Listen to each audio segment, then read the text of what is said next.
You were born during the Northern Wei dynasty, in a small village nestled at the foot of a mountain. Your mother passed away early, so you grew up by your father's side. From a young age, you were different.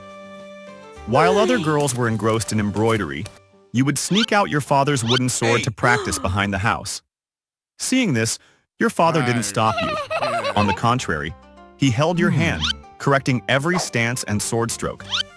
He taught you to read military treatises instead of books on domestic arts. When you turned 10, a monk from the Great Wu Temple passed through the village. Seeing you struggling to carry bags of rice for your father, he stopped to observe. He saw the determination in your eyes and decided to stay and teach you martial arts. You remember vividly the training sessions filled with blood, sweat, and tears. You had to carry water up the mountain slopes, your legs weighed down by sandbags, kicking tree trunks until your skin bruised. The monk made you wear a blindfold, using only your hearing to detect the wind and dodge attacks. By 10, you could take down boys in the village who were bigger and stronger than you. You were no longer a weak little girl, but a sturdy sapling rising amidst the rocks. When you were 18, bad news arrived. The Raran nomads invaded the border. A general mobilization order was issued. Stormed into your house, throwing the conscription notice onto the table. Your father's name was circled in red. Your father held the order, his hands trembling. He tried to stand straight to accept the command, but a violent cough bent him double, and he spat out a mouthful of blood. He looked at you with eyes full of despair. He knew he could no longer hold a sword. That night, you couldn't sleep.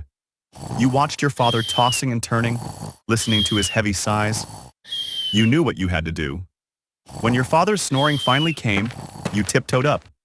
You took a pair of scissors, looked at yourself in the mirror, and gritted your teeth as you cut off your long hair. You bound your chest tight with white cloth, making it hard to breathe, to hide your female identity. You donned your father's heavy armor and fastened the heirloom sword to your waist. You knelt before your father's door, bowing your head 3 times hard against the wooden floor. Then you sneaked out to the stable, jumped onto the back of Black Wind, and galloped into the night. The sound of hooves was as rapid as your heartbeat. In the barracks, you lived in extreme tension. You had to deepen your voice and walk with a swagger like a man.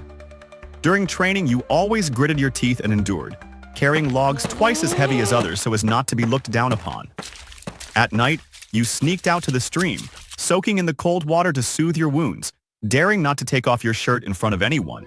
In the 3rd year, your unit fell into a trap. The Ruran forces cornered your army atop a barren rocky mountain. Food ran out. Water ran dry. The commander intended to risk death by charging down to cut a bloody path through. You rushed out and blocked his horse.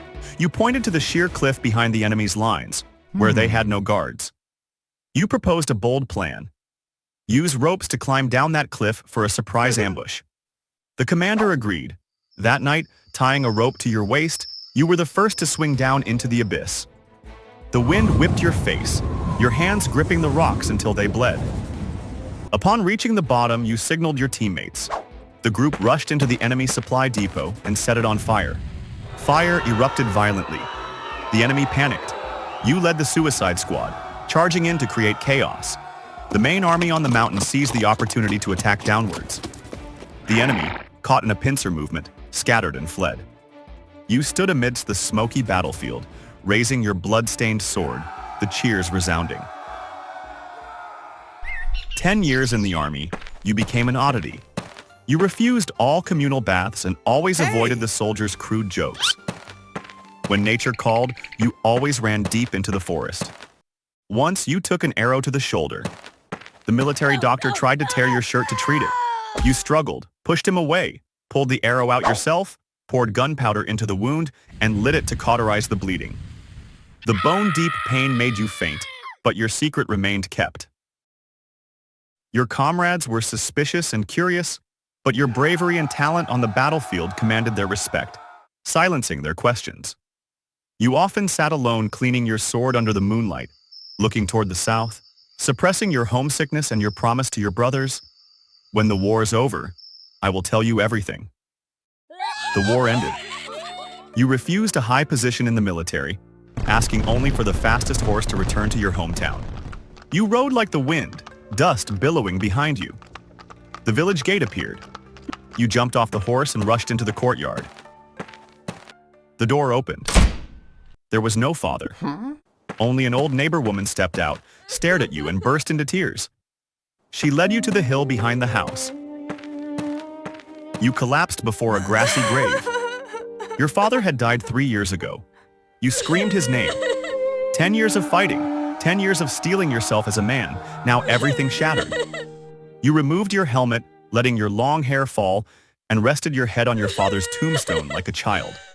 Sometime later, your old comrades came looking for you. They saw a beautiful young woman sitting and combing her hair on the porch.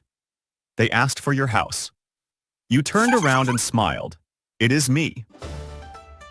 They were stunned, dropping the gifts in their hands. The commander's jaw dropped.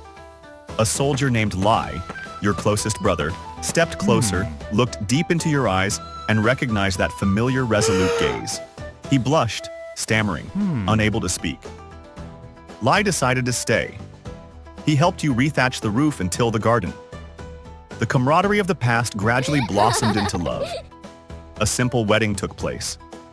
You packed your armor into a chest, locking away the years of warfare, returning to be a gentle wife, living the peaceful life you had sacrificed your entire youth to protect.